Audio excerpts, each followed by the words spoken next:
with a queen hanging, with a knight hanging, with a bishop hanging, Mikhail Tal sacrificed all of them and captured this knight on f6, left all of his pieces out to die. You can't grab all three at once. All right? You just can't do it.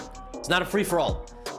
All right? It's not a free-for-all. If you try to take the queen, you best be sure to hang on. You can't take anything else. You're not going to castle because the queen is still going to be hanging. So, he took. Now, Tal was able to get away with a move like this because his pieces are well-oiled and coordinated to target his opponent right after the queen is captured. So, Tal plays on instinct. He is like an avalanche. He is like a train whose brakes have broken. He captures on g7, simultaneously threatening to get a rook, but also reopening the diagonal for the bishop. All his pieces work together.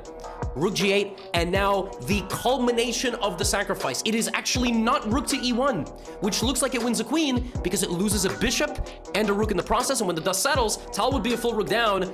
He could grab the bishop on his way out, but then he would lose this. This is under fire, and he loses the endgame. No. Tal did one of two things.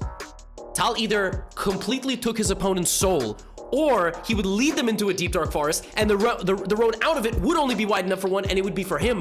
And the dust would settle, and he would be winning in an endgame. Bishop to f5! Sacrificing another piece, and another piece. All three pieces are hanging, and yet they all work beautifully, because you gotta choose who you're going for.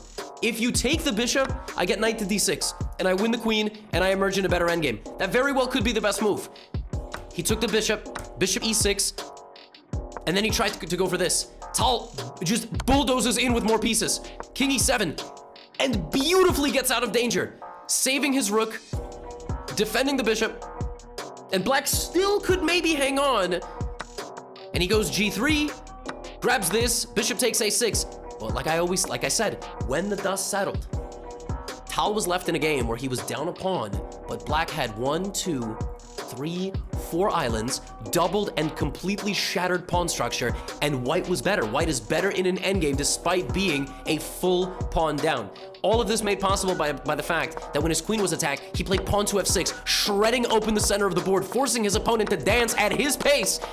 Escapes into the endgame, and he converts it expertly. The beautiful thing about Tal was he wasn't just an attacker. He had control of the game in every phase, and black ultimately succumbs to the pressure.